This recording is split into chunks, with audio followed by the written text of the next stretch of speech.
Muy bien, continuamos entonces con el análisis del capítulo 6, donde Pablo continúa hablando sobre el cristiano, la gracia, el pecado, y vamos a leer desde el versículo 1 hasta el versículo 4 primeramente. ¿Qué pues diremos? ¿Perseveraremos en el pecado para que la gracia abunde? En ninguna manera, porque los que hemos muerto al pecado, ¿cómo viviremos aún en él? ¿O no sabéis que todos los que hemos sido bautizados en Cristo Jesús hemos sido bautizados en su muerte? Porque somos sepultados juntamente con él para muerte por el bautismo, a fin de que como Cristo resucitó de los muertos por la gloria del Padre, así también nosotros andemos en vida nueva. Muy bien, hay una pregunta en esta noche. ¿La gracia nos habilita para vivir de la manera que nosotros querramos vivir? Porque parece que una vez que nos entregamos a Cristo ya está todo resuelto y después podemos vivir como querramos, según una teología que está abundando mucho hoy en la iglesia. Pregunta el apóstol Pablo, ¿vamos a perseverar? La palabra epinemo que usa ahí es persistir. ¿Vamos a insistir en el pecado pensando que de esta manera la gracia abunda? ¿Deberíamos vivir en el pecado entonces para que la gracia abunde? Había un sacerdote muy influyente en la historia de la iglesia llamado Gregorio Rasputín, que él decía que había que pecar y arrepentirse porque eso hacía que la gracia de Dios aumentara sobre la vida de la persona. Entonces, cuanto más pecaba y más se arrepentía, más grande la gracia. Obviamente, este hombre vivió una vida licenciosa, vivió una vida repleta de pecado, pero en ninguna manera resuelve el apóstol Pablo la pregunta que él mismo está programando, ¿no es cierto? En ninguna manera. En el original no dice en ninguna manera. En el original dice, deshazte de esa forma de pensar. ¿Sí? Deshazte de esta forma de pensar. Esta forma de pensar no es correcta y te va a llevar, obviamente, a la perdición, te va a llevar, obviamente, a la muerte. Así que deshazte de esta forma de pensar. Y dice que hemos sido bautizados en Cristo, ¿sí? Miren qué interesante. Hemos sido bautizados en Cristo. Cuando una persona es bautizada en agua, es sumergida totalmente en agua. Eso significa la palabra baptizo en griego, que es sumergir totalmente. Cuando una persona es bautizada en el Espíritu, es sumergida totalmente en el Espíritu. Cuando una persona es bautizada en el sufrimiento, ¿sí? Nosotros tenemos en Marcos 10:39 que dos discípulos del Señor le dicen que quieren participar de su copa y de su bautismo. El bautismo del Señor, el que está mencionando ahí, es el sufrimiento. Jesús le dice, ustedes no saben lo que están pidiendo, pero van a tener que ser bautizados en mi sufrimiento. De hecho, los dos pasaron por terribles experiencias. Estoy hablando de Jacobo y de Juan. ¿Qué es esto? Es sumergirlos totalmente en el sufrimiento. Y cuando uno es bautizado en Cristo, es sumergido totalmente en la persona del Señor Jesucristo. Por eso Pablo declara, ya no vivo yo, ahora vive Cristo en mí. Vamos a leer Filipenses capítulo 3, versículo 9 al 11. Y ser hallado en él, no teniendo mi propia justicia, que es por la ley, sino la que es por la fe de Cristo, la justicia que es de Dios por la fe, a fin de conocerle y el poder de su resurrección y la participación de sus padecimientos, llegando a ser semejantes a él en su muerte. Y si en alguna manera llegase a la resurrección de entre los muertos. A ver, dice Pablo ahí que él quiere ser hallado en él, quiere estar en Cristo, ¿sí? Quiere estar unido a Cristo, quiere estar en Cristo, como una semilla está dentro de la fruta. Así es la imagen que él está dando en ese momento. Porque si él es hallado en Cristo, va a tener como resultado, ¿qué cosa? Conocerlo al Señor. Esa palabra conocer es tener intimidad absoluta con el Señor. ¿Sí? Ahora, ¿cómo logra Pablo, según él, llegar a conocerlo absolutamente a Cristo? ¿Qué dice en el versículo que leyó, hermana?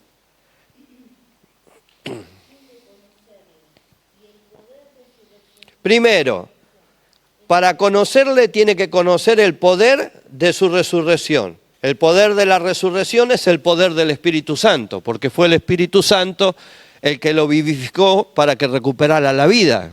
Segundo, la participación de sus padecimientos. La participación de sus padecimientos.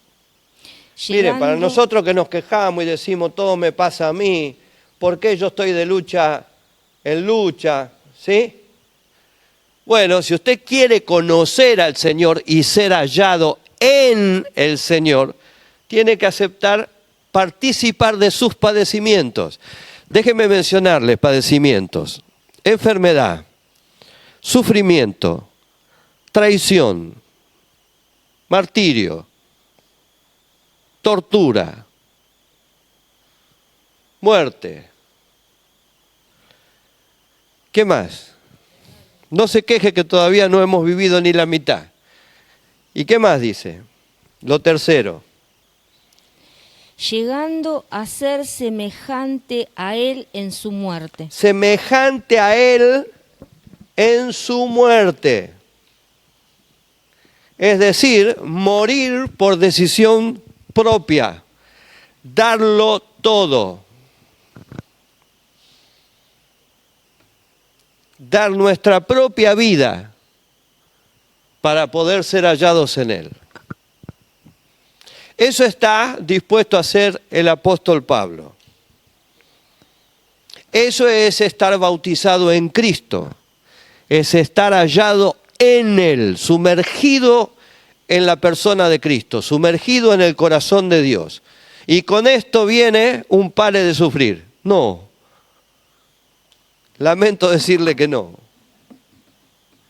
Tampoco predico el evangelio del sufrimiento, pero es una realidad que para poder conocer al Señor hay que tener experiencias y que esas experiencias nos revelan a Cristo. Y son muy duras a veces, son muy difíciles, pero son imprescindibles para que nosotros podamos permanecer, no solo estar en Cristo, sino ser hallado en Cristo, permanecer en Cristo, que es lo más difícil, porque a veces logramos estar en Cristo, pero nos cuesta mucho permanecer en Cristo. Entonces, hemos sido bautizados en Cristo, nos identificamos con Él en su muerte y en su resurrección, ¿sí? Nosotros nos identificamos con su muerte y con su resurrección. Creemos que como Él resucitó de entre los muertos, nosotros también un día vamos a resucitar. El mismo Espíritu que lo levantó a Él, dice el apóstol Pablo, de los muertos, un día le dará vida a nuestros cuerpos mortales para que tengamos vida y vida en abundancia. Pablo está tratando acá conceptos fundamentales que la iglesia no puede desconocer, tiene que conocer en profundidad, ¿sí? Nos identificamos con Cristo de manera triple. Primero, al recibirlo, cuando experimentamos el nuevo nacimiento, la persona del Espíritu Santo viene a nuestro corazón y entonces trae la presencia de Cristo. Entonces ahí nos identificamos por primera vez con Cristo. Nos identificamos con Cristo en las aguas del bautismo, cuando confesamos públicamente nuestro deseo de servir al Señor y de vivir para el Señor. Este es un paso visible. El bautismo es un testimonio también para la gente, para que la gente sepa que hemos decidido servir al Señor y que el Señor es el Señor de nuestra vida.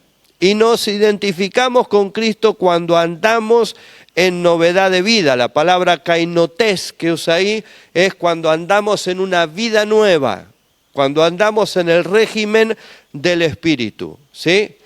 No solamente, a veces nosotros nos identificamos en el nuevo nacimiento, vamos bien hasta el bautismo, pero ¿cómo va nuestra vida diaria? ¿Vivimos en novedad de vida? ¿Nuestra vida refleja que estamos en Cristo? Si se hiciera un examen, si nosotros mismos hiciéramos un examen sincero, ¿seríamos hallados en Cristo por nuestra manera de vivir?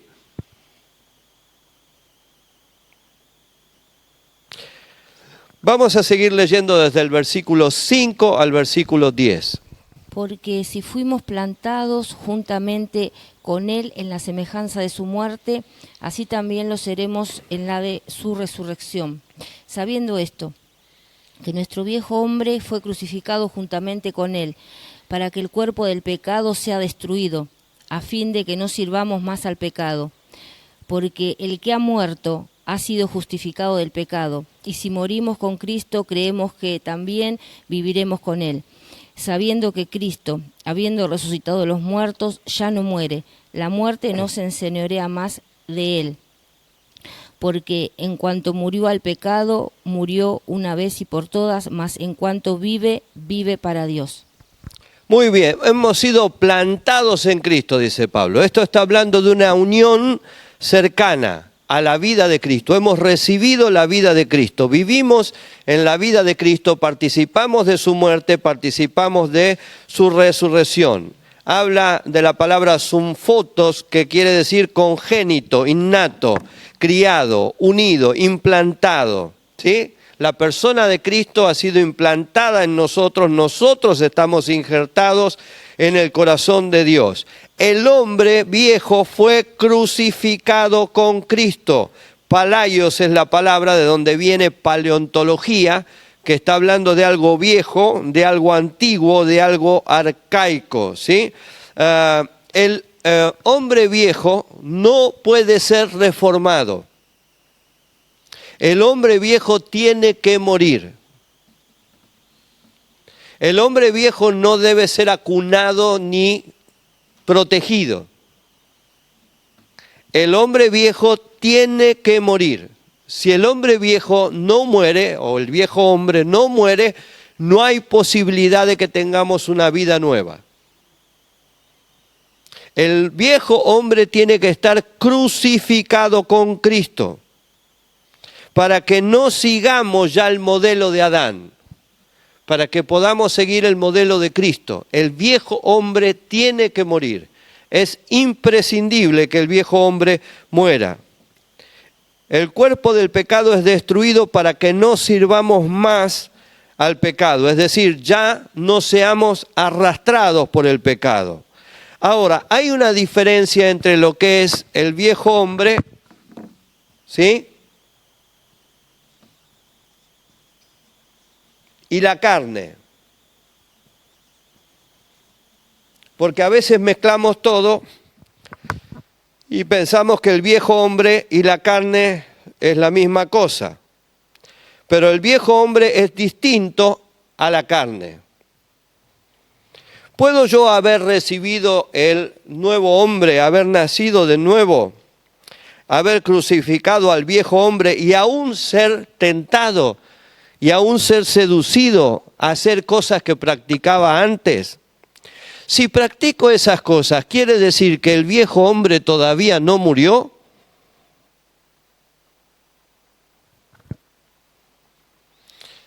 Mi hermano, el viejo hombre está viciado en nuestro interior y se arraigó en nuestra carne. Le dio instrucción a nuestra carne. Y aunque haya sido crucificado con Cristo, esa instrucción que el viejo hombre le dio a la carne persiste en nosotros. El viejo hombre está muerto, pero los daños colaterales del viejo hombre quedan todavía en nuestra carne. Digo esto para que usted no piense, bueno, al final yo no nací de nuevo, porque todavía tengo problemas con muchas cosas. No. Si usted vino a Cristo y entregó su corazón al Señor, el viejo hombre tiene que haber sido crucificado con Cristo. El hecho de que todavía haya cosas que lo arrastran, todavía haya cosas que lo seduzcan, tiene que ver con que ese viejo hombre estuvo trabajando sobre la carne, estuvo dándole instrucción a la carne, estuvo modelando la carne, y eso no se va de un día para el otro. Por eso el apóstol Pablo en Gálatas 5:24 nos invita no solamente a crucificar al viejo hombre, sino a crucificar la carne con sus deseos. Para que nuestra carne, nuestro espíritu natural viene a ser, porque no está hablando de esta carne, nuestro espíritu natural definitivamente abandone toda práctica pecaminosa. Vamos a leerlo. Pero los que son de Cristo han crucificado la carne con sus pasiones y deseos. Los que son de Cristo no solamente crucificaron al viejo hombre, crucificaron también la carne con sus deseos. Hay una batalla dentro de nosotros. El viejo hombre está crucificado, pero dejó su influencia en nuestra carne, en nuestro espíritu natural. Fueron muchos años de practicar una vida equivocada. Entonces Él sembró todo eso en nuestro corazón. Y no es fácil deshacerse de un hábito. No es fácil deshacerse de algo que se viene practicando por años. Eso influye sobre nuestro espíritu, sobre el hombre nuevo. Ahora, en la medida en que nosotros dejemos que este hombre nuevo vaya influenciando nuestra carne, nuestro hombre natural, vaya tomando el control de nuestro hombre natural, vaya tomando el control de nuestro impulso, de nuestras emociones, vaya tomando el control de lo que oímos, de lo que hablamos, de lo que vemos, entonces este nuevo hombre va a lograr dominar nuestra carne. Y entonces nuestra carne va a ser crucificada juntamente con Cristo, y entonces esa batalla va a estar ganada. ¿Sí? Yo quiero que entiendan esto, porque a veces se golpea a los hermanos. Dice, usted está en la vieja criatura. No, no está en la vieja criatura. Si vino al Señor, si abrió el corazón, si recibió a Cristo, el viejo hombre fue crucificado. Lo que pasa es que el viejo hombre vino trabajando años en la mente, vino trabajando años en los hábitos, vino trabajando años en las costumbres. Entró por los oídos, entró por los ojos, entró por la boca, entró por las manos, por las prácticas, y eso no es fácil deshacerse de un día para el otro. Contaminó la carne, contaminó nuestro espíritu de hombre natural. Ahora ese espíritu de hombre natural tiene que ser influido por la nueva criatura. Tenemos que darle todo el lugar posible a la nueva criatura, para que tome el control de nuestro corazón y nos ayude ahora a crucificar la carne, para que la carne no tenga poder sobre nosotros, no nos tiente, no nos seduzca, no nos atraiga ni por el oído, ni por los ojos, ni por la boca, ni por ninguna práctica que nosotros hayamos tenido. ¿Se entiende? 3 grandes bendiciones. Fuimos justificados del pecado. El Señor pagó nuestra deuda, nuestra ofensa. Morimos con Cristo, ¿sí? En la película Espartaco, que se estrenó en 1960, el gladiador dice que la muerte es la única salida para un esclavo, para poder ser libre. Y yo lo tomé como figura para nosotros. La única manera de que nuestro hombre interior sea libre es que muramos. Tiene que morir el viejo hombre y tiene que ser crucificada la carne. No hay otra posibilidad.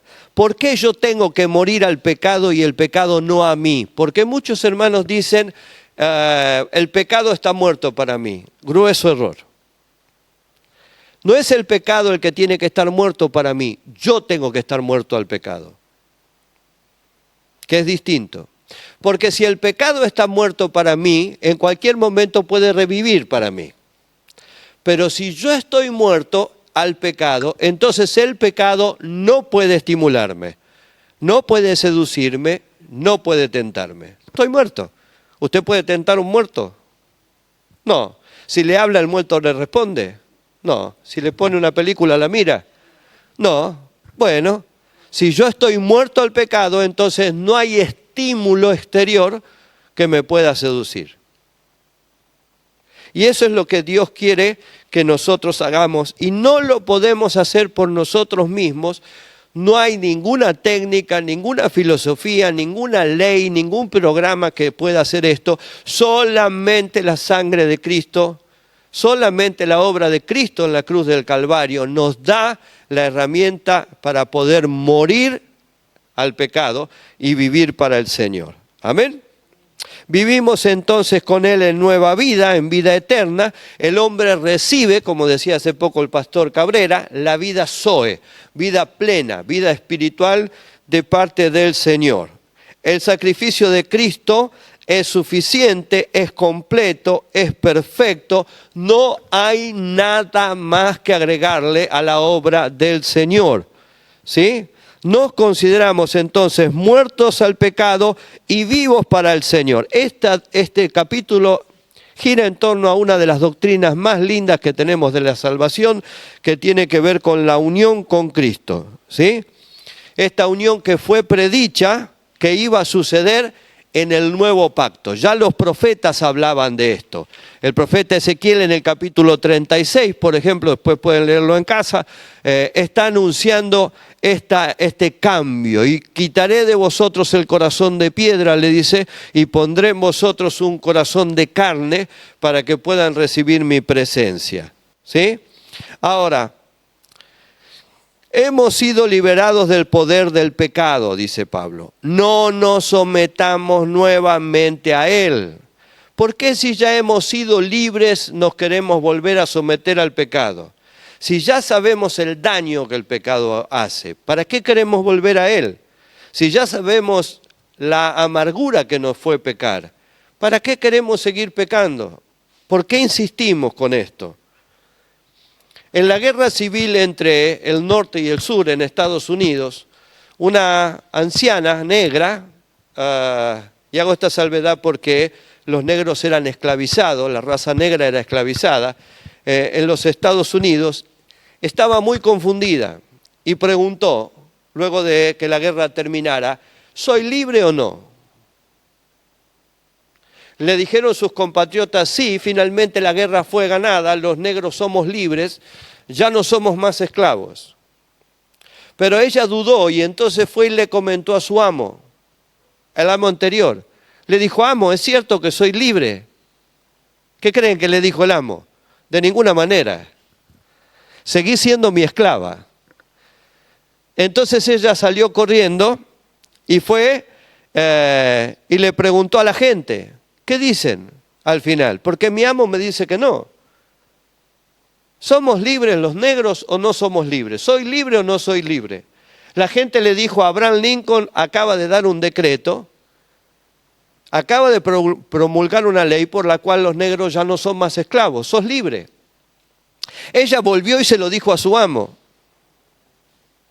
Le dijo, amo, pero la gente dice que Abraham Lincoln dio un decreto y promulgó una ley y que ya no somos libres. El amo le dice, Abraham Lincoln no sabe lo que hace, no tiene ningún derecho a hacer lo que hizo, seguí siendo mi esclava. Muchos cristianos hacemos lo mismo. El Señor nos liberta, pero nosotros dudamos de que Dios nos haya libertado. Entonces le preguntamos al viejo dueño, ¿qué cree que le va a decir el viejo dueño? De ninguna manera, tú sigues siendo mi esclavo. Entonces, ¿qué hacemos? Le preguntamos a los hermanos.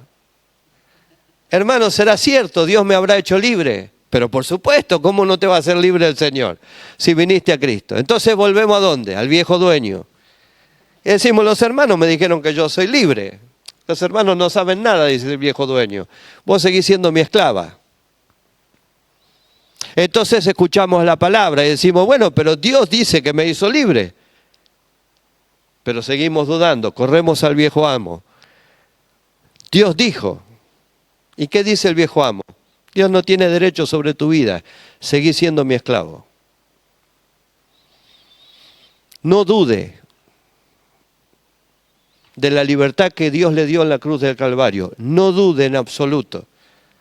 Cristo lo hizo libre. No tiene por qué volver bajo la el poder del antiguo dueño. No tiene por qué volver bajo su opresión. Usted es libre por la sangre de Cristo, es libre por la obra de Cristo. Hemos sido liberados, el reino del enemigo sobre nosotros ha sido roto, ya no tiene potestad, porque el Rey de Reyes lo ha declarado. Amén. Muy bien. No obedecemos al pecado ni a sus concupiscencias. ¿Qué son las concupiscencias? Son los deseos de nuestro hombre natural. A nuestro hombre natural le gustan las cosas prohibidas.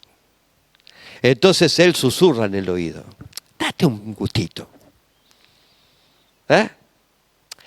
Total. La gracia cubre todo. Después vas y le pedís perdón al Señor. Yo conocí a un pastor que le decía esto a un chico de la iglesia, ¿no? No importa, vos a la noche arrodillate y pedí perdón y ya está. Entonces se me ocurrió un día, íbamos en el auto y le digo, che, pero ¿y si no llegás a la noche, qué vas a hacer? Uy, si no lo había pensado, pastor. Claro, el viejo hombre te susurra en el oído. Date un gustito, un permitido. ¿No viste que hasta en todas las dietas está el permitido? Date un permitido, no pasa nada. Y ese permitido te puede costar volver a estar bajo esclavitud. No lo obedezcas, porque Él va a tratar de arrastrarte. No obedecemos las concupiscencias. La palabra epitumía es el deseo íntimo que tenemos. ¿Sí? Pero puede ser que yo tenga ese deseo íntimo. Sí, está en mí. Y lucha contra el hombre nuevo.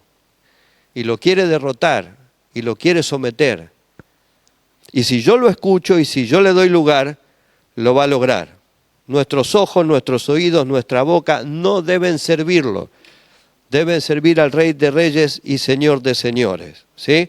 Por eso dice, tiene que no presentemos nuestros miembros como instrumentos del pecado.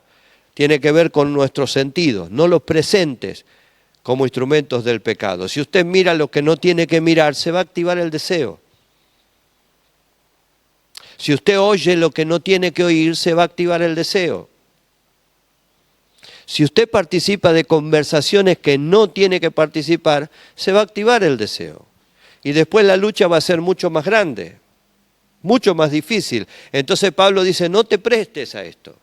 Presenta tus miembros solamente al Señor, para darle gloria al Señor, que sean instrumentos no de iniquidad, no de agravio, de injusticia, la palabra diquía quiere decir eso, sino que sean instrumentos de justicia, instrumentos que estén de acuerdo con el carácter recto y justo del Señor. El pecado ya no se enseñoreará más de vosotros, no tiene poder, no tiene dominio sobre nosotros. No alcanza con alejarse del pecado, ¿sí? Ahora tenemos que presentarnos al Señor.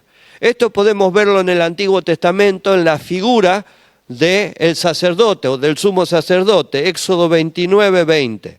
Y matarás al carnero y tomarás de su sangre y la pondrás sobre el lóbulo de la oreja derecha de Aarón, sobre el lóbulo de la oreja de sus hijos, sobre el dedo pulgar de la mano derecha de ellos y sobre el dedo pulgar de los pies derechos de ellos, y rociarás la sangre sobre el altar alrededor.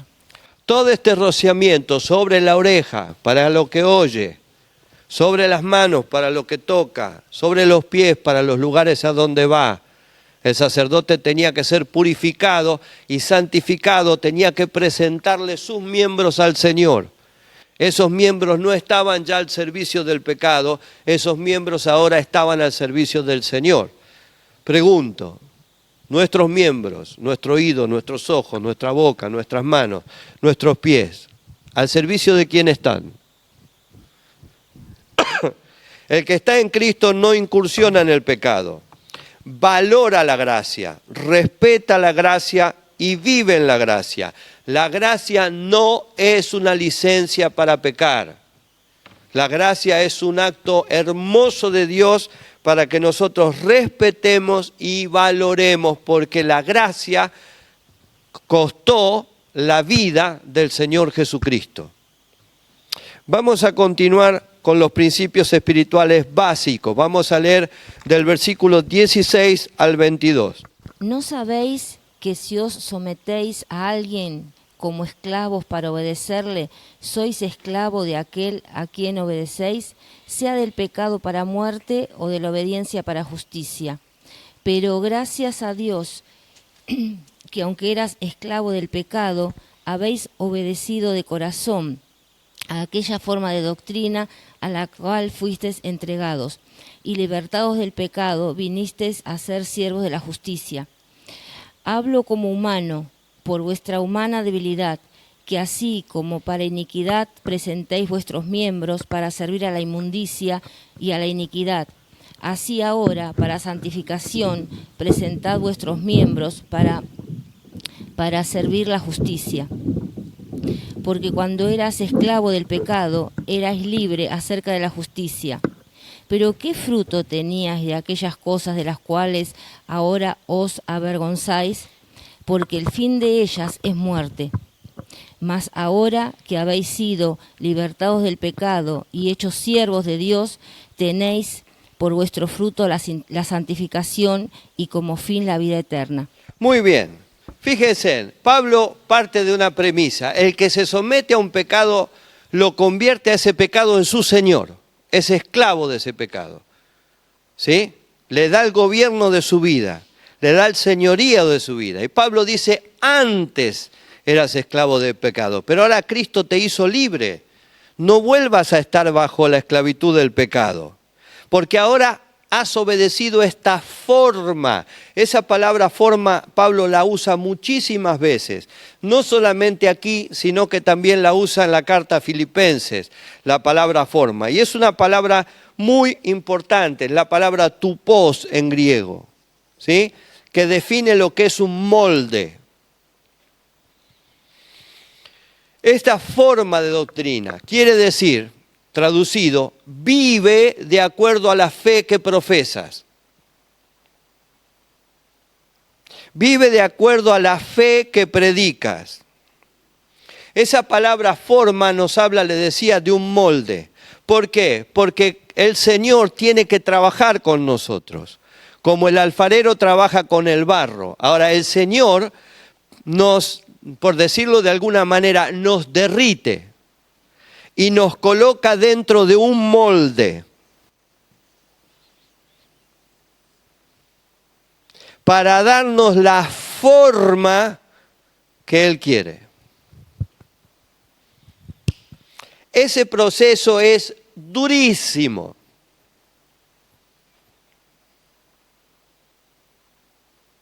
Nos resistimos a ese proceso, pero el Señor trabaja de manera que nos derrite, permítame esa expresión, nos licúa para colocarnos dentro de un molde en el que Él ya tiene preparado la forma que nuestra vida tiene que tener.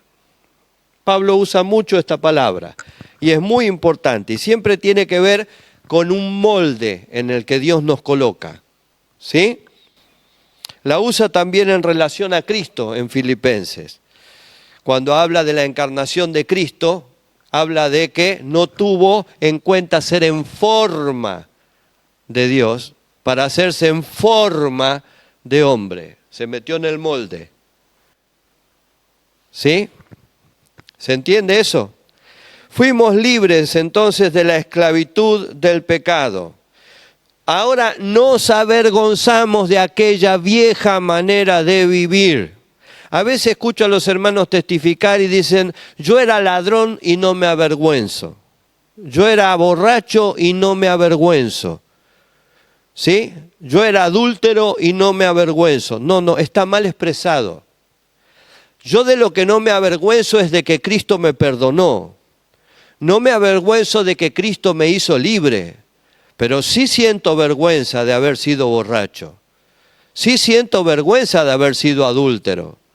Sí siento vergüenza de haber sido ladrón, Pablo en ningún momento dice, la verdad yo no me avergüenzo de haber estado presente cuando mataron a Esteban. No, lo siente como una carga eso, lo siente como un dolor grande eso. Seguramente en su vida más de una vez habrá aparecido la imagen de Esteban. De lo que yo no me avergüenzo es de lo que Cristo hizo en mí, pero de lo que yo fui sí. No sé si me entienden. He escuchado padres que dicen, yo golpeaba a mi esposa y a mis hijos y no me avergüenzo de decirlo. No, yo sí me avergonzaría. Sentiría una vergüenza tremenda. De lo que no me avergüenzo es de que Dios me perdonó de eso malo que hice, que trae vergüenza y que trae dolor a mi familia y a la iglesia del Señor. ¿Sí? Ahora somos siervos de Dios y tenemos dos frutos. Obtuvimos la santificación de nuestra alma. Todo nuestro ser fue santificado por la presencia del Señor. ¿Soy santo? Amén, soy santo. ¿Esto indica que soy perfecto? No. Porque he sido santificado por la obra de Cristo en la cruz del Calvario. Él me ve como si yo fuera perfecto. Porque cuando me ve a mí, en realidad no ve a Oscar, ve a Cristo. ¿Sí? La vida eterna es el otro fruto que hemos recibido de esta gran bendición. ¿Sí? La inmundicia y la iniquidad están arraigadas en el ser humano. La justicia conduce a la santificación y la santificación trae como resultado más justicia en nuestra vida. El apóstol Pablo concluye, la paga del pecado es la muerte, pero la dádiva, el don de Dios, el regalo de Dios, es que tengamos vida eterna en Cristo Jesús. Hemos tenido un cambio de dueño, hemos tenido un cambio de propietario. Debemos luchar aún contra el pecado ocasional, como hablábamos hace un rato, ¿sí? Debemos trabajar para el Señor y vivir bajo el gobierno y el señorío de Cristo. No volver nunca más a la esclavitud de la que ya hemos sido libres. No dudar de que el Señor nos hizo libres por Cristo Jesús. Amén. Dios los bendiga.